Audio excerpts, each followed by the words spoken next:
Hello everyone, good short hand classes के इस official YouTube channel पर आप सबका स्वागत है।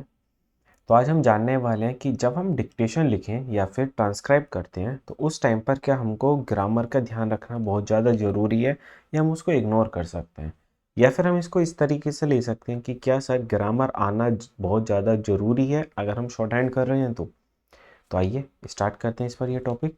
थोड़ा सा स्टार्ट कर दो क्योंकि बहुत ज़्यादा आप लोगों का डाउट है। फ्रिक्वेंटली आप लोगों की यही मैसेज यही कमेंट्स रहते हैं कि सर मेरा ग्रामर वीक है या फिर मैं ग्रामर का कैसे ध्यान रखूँ, है ना। तो इन सब टॉपिक्स पर देखेंगे कि सर हमारा क्या ये इम्पोर्टेंट है, और इम्पोर्टेंट है तो क्यों इम्पोर्टेंट है, और अगर वीक है तो हमको किस तरीके से इम्प्रूव करें। इन सब चीज़ों को हम इसमें पॉइंट आपको मेंशन करने वाले हैं। तो आइए स्टार्ट कर दें। देखो ग्रामर, अगर आप बात करते हैं शॉर्ट हैंड की, है ना, जब अगर आप बात करते हैं जब शॉर्ट हैंड को ट्रांसक्राइब करेंगे आप, अब ट्रांसक्राइब करने का मतलब क्या है सर, ये आपका एक्चुअल एग्जाम है। ट्रांसक्राइब जो है ये आपका एक्चुअल है, आपने शॉर्ट हैंड क्या लिखी वो चेक नहीं होता है ना। तो एक्चुअल क्या हुआ, आपका एक्चुअल है सिर्फ ट्रांसक्राइब। तो ट्रांसक्रिप्शन जब आप ट्रांसक्राइब करते हैं कंप्यूटर पर तो सर यही आपकी चेक होती है, आपका रिजल्ट जो बनता है वो ट्रांसक्रिप्शन जो आप ट्रांसक्राइब करते हैं कंप्यूटर पर टाइप करते हैं उसी के अकॉर्डिंग बनता है। आपने शॉर्ट हैंड पैड पे क्या लिखा वो कहीं चेक नहीं होता, सही है। तो कंप्यूटर वाला मेन है। अब सर कंप्यूटर वाला मेन क्या है, हम लोग क्या करते हैं बहुत ज़्यादा ऐसा होता है कभी कभी कि हमारी आउटलाइन सेम बन जाती है। जैसे अगर हम सब बात करते हैं हमारी, एक तो है डोंट, है ना, और एक है अपना डन।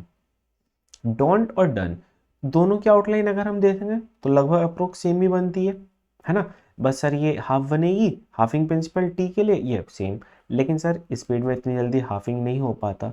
तो अब यहाँ पर हमारा क्या फंडा काम करेगा, तो देखो यहाँ पर काम करेगी हमारी क्लियरिटी के लिए ग्रामर।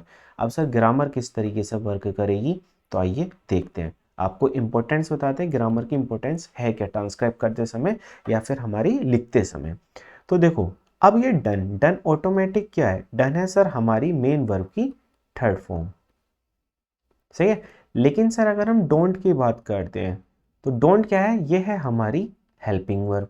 तो सर अब दोनों में डिफरेंस क्या है, तो देखो डिफरेंस ये है कि डन जो है वो ऑटोमेटिक मेन वर्ब का काम करेगी, है ना। और अगर हम बात करते हैं सर कि हमने डोंट लिखा तो डोंट के बाद यहाँ पर कोई मेन वर्ब आएगी, सही है। अब सर मेन वर्ब भी आएगी तो मेन वर्ब की भी फॉर्म में हम फंस जाते हैं कभी कभी। कैसा फंस जाते हैं, समझो कि उसकी फर्स्ट फॉर्म आएगी मेन वर्ब की, या सेकंड फॉर्म आएगी या फिर थर्ड फॉर्म आएगी। कभी कभी दोनों चीज़ें सेम हो जाते हैं। इस चीज़ में कैसे करें, जैसे कि हमारे सर हाइड है तो हाइड रूट वर्ड है, मेन वर्ब की फर्स्ट फॉर्म है, लेकिन इसकी सेकंड फॉर्म क्या होती है, हिड। और एक थर्ड फॉर्म क्या होती है इसकी, हिडन, होती नहीं होती है। अब सही इसमें कैसे हम फंसेंगे, तो सर देखो अगर आपने डायरेक्ट लिखा, आप एक सेंटेंस लिख लो, ही ही हाइड्स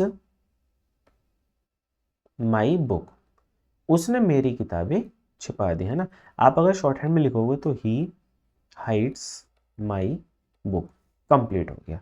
लेकिन सर इसी में अब यहाँ पर तो ये ही सिंगुलर था तो यहाँ पे एस लगा, लेकिन सपोज करो कि प्लूरल होता, प्लूरल के लिए मान लो दे होता, दे हाइड माई बुक। अब सर ये सेंटेंस में हमें काम करेगा, क्यों, अगर मान लो ये दे हाइड भी हो सकता है, उन्होंने मेरी किताबें छिपाई हैं ना या फिर छिपाते हैं, और ये मान लो दे हाइड माई बुक, इस टाइप से हो गया दोनों सेंटेंस। तो अब सर यहाँ पर क्या हमको कैसा पता चलेगा कि हाइड कौन सा है, क्योंकि स्पेलिंग तो दोनों की सेम बनेगी, आउटलाइन भी दोनों की सेम बनेगी। फिर यहाँ पर क्लियरिटी कैसे आएगी, यहाँ पर क्लियरिटी लाएगा आपका सेंटेंस, वो सेंटेंस कहाँ से आएगी, ग्रामर। ग्रामर क्या, अगर पूरे सेंटेंस की स्पीच प्रेजेंट में चल रही है तब तो सर हाइड आएगा, पास्ट में है तो हिड आएगा, क्यों, सेकंड फॉर्म लेगा ये, डिड इसके साथ सेकंड फॉर्म आएगी दे के साथ। क्लियर है, तो मतलब ग्रामर तो बहुत ज़्यादा सर इंपॉर्टेंट हो गई हमारी। जी हाँ बिल्कुल इंपॉर्टेंट है। दूसरा अगर आप ग्राम लोक्स की बात करते तो जैसे हमारे पास एक ग्राम लोक्स है बिकॉज, और एक ग्राम लोक्स है केस, बिकॉज केस, ऐसे बहुत सारे ग्राम लोक्स हैं, हम तो सिर्फ आपको समझाने की कोशिश कर रहे हैं, है ना। अब सर बिकॉज भी हमारा ऐसे बनता है और केस भी हमारा ये बनता है। अब सर दोनों में हमको कैसा पता चलेगा कहाँ पे बिकॉज लगाना है कहाँ पे केस लगाना है, भैया सेंटेंस बताएगा। सेंटेंस क्या, आपका अगर केस की बात करते हो तो इंडिविजुअली नाउन की बात करेगा, केस एक तरीके से नाउन ही तो है। ये क्या है आपका नाउन। लेकिन अगर बिकॉज की बात करते तो सर ये कम से कम कंजक्शन है या फिर इसको एग्जेक्टिव बोल सकते हैं, है ना। तो मतलब ये कहीं ना कहीं दो सेंटेंस को जोड़ने का काम करेगा या फिर एक्सप्लेनेशन देगा। मैंने ये काम नहीं किया, क्यों? क्योंकि उसने मेरा ऐसा नहीं करा था। ये मान लो मैंने उसकी हेल्प नहीं की क्योंकि उसने मेरी हेल्प नहीं की थी। तो मतलब वहाँ पर क्या है, सेंटेंस जा रहा है ग्रामर के अकॉर्डिंग। तो यहाँ पर आपको इस चीज़ का ध्यान रखना है, ये बिकॉज और केस दोनों की आउटलाइन सेम है। तो यहाँ से हमारा एक पॉइंट क्लियर होता है कि शॉर्ट हैंड जब हम लिखते हैं तो सब कुछ शॉर्ट हैंड में क्लियर नहीं होता, सब कुछ हम नहीं लिख सकते। भले से मान लो आप सर ग्रामर से भी याद कर रहे हैं, अच्छे से कर रहा, आप बोवल्स भी यूज़ कर रहे हो, डाइफोन्स भी यूज़ कर रहे हो, कितना भी यूज़ कर लो, लेकिन बिना ग्रामर के एक्यूरेट आप ट्रांसक्राइब नहीं कर पाएंगे। सही है, क्योंकि आप कितना भी क्लियर करेंगे, बहुत सारे वर्ड ऐसे हैं जो आपस में सिमिलर आउटलाइन हो ही जाएगी फिर भी, है ना। तो आउटलाइन सिमिलर हो जाएगी तो फिर क्या, गेम ओवर। इसलिए हमें माइंड का ध्यान रखना है। जैसे और एग्जांपल अगर हम आपको समझाएं इसका, तो जैसा कि आप दो आउटलाइन देखो, एक है बिजनेस वर्ड, है ना, और दूसरा वर्ड है आपका अब्सेंस। वैसे तो दोनों में डिफरेंस है सर, दोनों में क्या डिफरेंस है, बिजनेस जो होता है BSNS बनेगा बिजनेस में भी, है ना, BSNS, और अब्सेंस में भी BSNS ही बनेगा। लेकिन बिजनेस हम लाइन पर बना लेते हैं, अब्सेंस लाइन के ऊपर बना देते हैं, है ना। लेकिन सर स्पीड में अब the line on the line नहीं हुआ, मान लो बोविल भी नहीं लगा, फिर कैसे करेंगे, हम तो फंस गए। फंसे नहीं हो आप। फंसे क्यों नहीं हो, क्योंकि सर बिजनेस अपने आप में अलग मीनिंग देगा, अब्सेंस अलग मीनिंग देगा। ऐसा पॉसिबल ही नहीं है कि दो वर्ड की आउटलाइन एकदम एग्जैक्ट सेम बन रही है और वो दोनों वर्ड एक दूसरे के स्थान पर या एक दूसरे के प्लेस पर एग्जैक्टली मीनिंग देकर वो यूज़ हो जाए। सेंटेंस बन ही नहीं पाएगा, इम्पॉसिबल वाली बात है ये, है ना। बहुत अनलकीली मान लो हमारा नसीब ही बहुत ज़्यादा ख़राब है तो कहीं कहीं कभी ऐसा हो जाता है कि वो सेम सेंटेंस मीनिंग दे देता है वर्ड, अपोजिट मीनिंग भी आपका जो सेम आउटलाइन बैठ रही है वो दूसरा मीनिंग वहाँ पर फिट लगता है हमको सेंटेंस के अकॉर्डिंग। लेकिन सर होता क्या है, जब हमको डिक्टेशन बोलता है तो हमको, जब डिक्टेशन हम लिखते हैं तो हमें फुल्ली कॉन्सेंट्रेट करना है, फुल्ली कॉन्सेंट्रेट करके लिखना है। जब हम कॉन्सेंट्रेट करके लिखेंगे, जब आपको डिक्टेशन बोलेगा ना, सिंपल समझो, जब आपको डिक्टेशन बोलेगा, है ना, और आप इसको कंसंट्रेट कर लिख रहे हैं, फुल कंसंट्रेशन के साथ लिख रहे हो, जब इसको फुल कंसंट्रेशन के साथ आप लिख रहे हो ना, तो इसकी जो थीम होती है, जो थीम चल रही है इस पैसेज की, वो आपके माइंड के अंदर सेट होती जाती है, माइंड के अंदर सेट होती चल जाती है। तो उसका क्या, आपके माइंड में एक पूरी मूवी चलती रहती है कि अच्छा ये पैसेज इससे रिलेटेड चल रहा है और ऐसा ऐसे में इसमें रहने वाला है।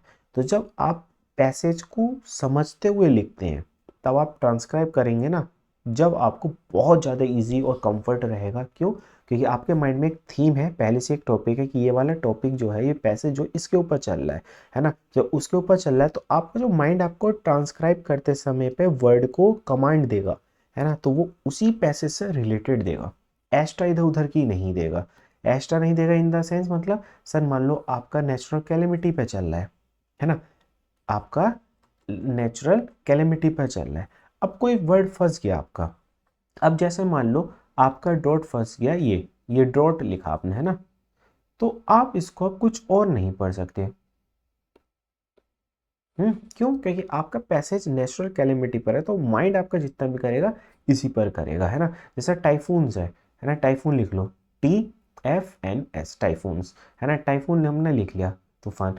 अब सर ये जो टाइफून है ये आपका डिफेंस भी हो सकता है, DFNS डिफेंस, है ना, ये आपका और भी वर्ड बन सकता है, जैसे डिफेंस भी बन गया आपका, ये आपका DBS डिफेंस, डिफेंस ही मान लो, सबसे बड़े तो डिफेंस ही बनना है इसका। अब सर डिफेंस और आपका टाइफून दोनों में डिफरेंस है ना पैसेज के अकॉर्डिंग। तो इसीलिए आपका ग्रामर का मेंटली बहुत ज़्यादा रोल होता है इसमें। अगर आप फुल्ली कोशिश होकर लिखते हैं तो आपका बहुत इजी आपको ट्रांसक्राइब करना रहता है। सही है, बहुत सारे वर्ड्स ऐसे होते हैं। तो जो भी स्टूडेंट्स अपना शॉर्ट हैंड सीखना चाहते हैं और भी इसके अच्छे अच्छे पार्ट्स के साथ, है ना, फुल नॉलेज के साथ, तो अपने बैचेस स्टार्ट हो चुके हैं, बेसिक बैच भी स्टार्ट हो चुका है और डिक्टेशंस बैचेस भी चल रहे हैं। सभी की अलग अलग टाइमिंग है, जैसे बेसिक बैच मॉर्निंग में चलता है, तो ये सब बैचेस की टाइमिंग है, आप इन बैचेस को देख सकते हैं। और जैसे अपना सुप्रीम कोर्ट वगैरह का रिजल्ट आया तो उसमें जैसे लीगल, ओनली लीगल चाहिए, तो अपने पास लीगल डेडिकेटेड बैचेस भी अवेलेबल है। जैसे लीगल जजमेंट का डेडिकेटेड बैचेस अवेलेबल है, क्लास 15 भी, और मिक्स जनरल। जनरल बोले तो प्रेसिडेंट स्पीचेस हो गई, लिटरेचर का हो गया या लीगल हो गया, इन सब के कंबाइंड बैचेस भी अपने पास अवेलेबल है। एसएससी में 10 मिनट्स का डिक्टेशन मिलता है, तो 10 मिनट्स डिक्टेशन भी अपने पास अवेलेबल है। तो जो आप चाहें वो अपने नीड के अकॉर्डिंग बैचेस ले सकते हैं। तो चलो फिर मिलेंगे नेक्स्ट सेशन के साथ, जब तक के लिए thank you, bye bye, take care, have a nice day.